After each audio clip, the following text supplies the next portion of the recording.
Bonjour à tous, vous est-il arrivé de vous demander pourquoi l'autre réagissait comme ça et pas comme vous auriez souhaité? Pensez-vous quelquefois que l'autre est complètement décalé dans sa façon de faire, dans son comportement ou dans la compréhension de ce que vous êtes en train de lui dire? Bonjour à tous, je suis Véronique Chaput, sophrologue praticienne en hypnose et bioénergétique et effectivement la carte n'est pas le territoire. Alors, qu'est-ce qu'une carte? Eh bien, la carte, c'est notre façon de voir le monde, notre façon d'essayer de le comprendre, de le décrypter. Alors, chaque personne a une carte qui lui est propre. C'est pour ça que quelquefois, on a des difficultés à comprendre pourquoi la carte de l'autre n'est pas la même. Par exemple, vous pouvez vivre le même événement, par exemple un repas de famille, une fête, un concert, une dispute ou tout autre événement. Et vous avez tous une façon totalement différente de le vivre. C'est-à-dire que si on vous demande le lendemain de détailler votre soirée d'anniversaire, par exemple, ou de concert, vous avez vécu la même chose et pour autant, quelqu'un aura ressenti que le bruit était trop fort, une autre personne va penser qu'il faisait trop chaud, une autre aura vu le chanteur ou une personne agir de telle façon, alors que l'autre, au contraire, aura pensé que cette personne agit d'une façon différente. Vous voyez la complexité, effectivement, de pouvoir se mettre en place dans la carte des autres. En tout cas, ce qui est très important, c'est qu'on est responsable de sa carte, de sa vision de voir le monde. Alors, bien sûr, on l'a pris, cette vision, quand on était tout petit.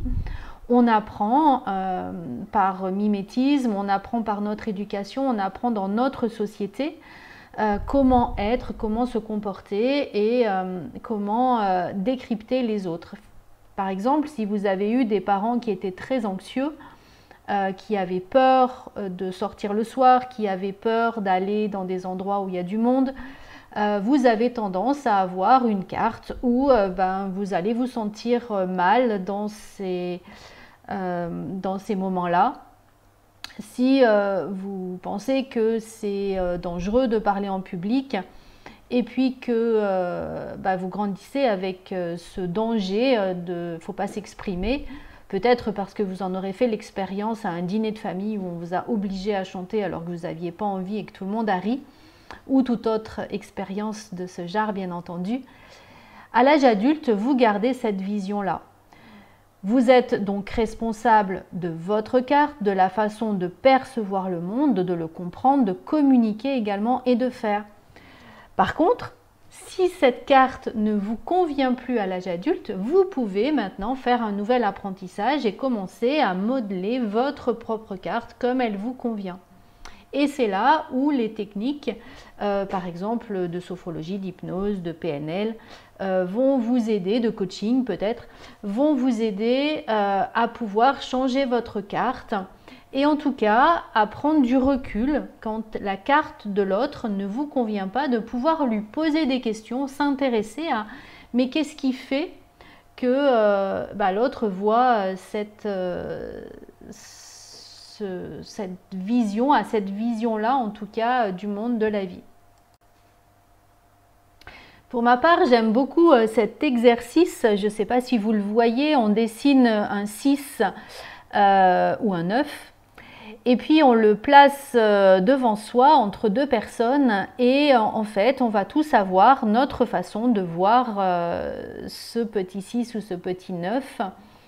Tout simplement parce que si je suis du côté du 6, eh ben je vois un 6 et clairement je vois un 6. Et je ne peux pas imaginer à aucun moment que l'autre puisse ne pas voir un 6. Or, l'autre voit un 9. Donc si vous voulez absolument avoir raison, c'est votre carte du monde de voir un 6, l'autre a une carte du monde de voir un 9. Mais si on avait un mathématicien, peut-être qu'il verrait la fonction exponentielle. Peut-être que si on avait un informaticien, on aurait Explorer. Peut-être que si on avait quelqu'un qui lit les hiéroglyphes ou qui est intéressé par les signes ancestraux, peut-être que vous auriez la découverte d'autres choses. En tout cas, notre propre vision, notre propre point de vue sur les choses représente notre carte du monde. Voilà pour cette carte.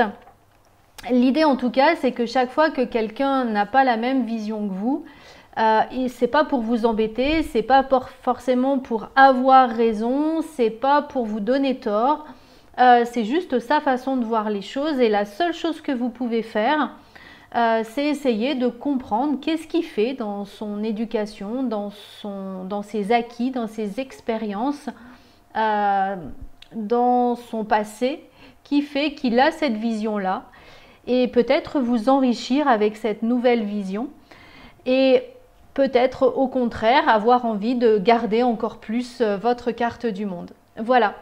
J'espère que ces quelques indications sur la carte du monde vous permettra en tout cas d'avoir juste des points de vue sur les choses et de vous rendre compte que la carte n'est pas le territoire mais n'est pas non plus la réalité.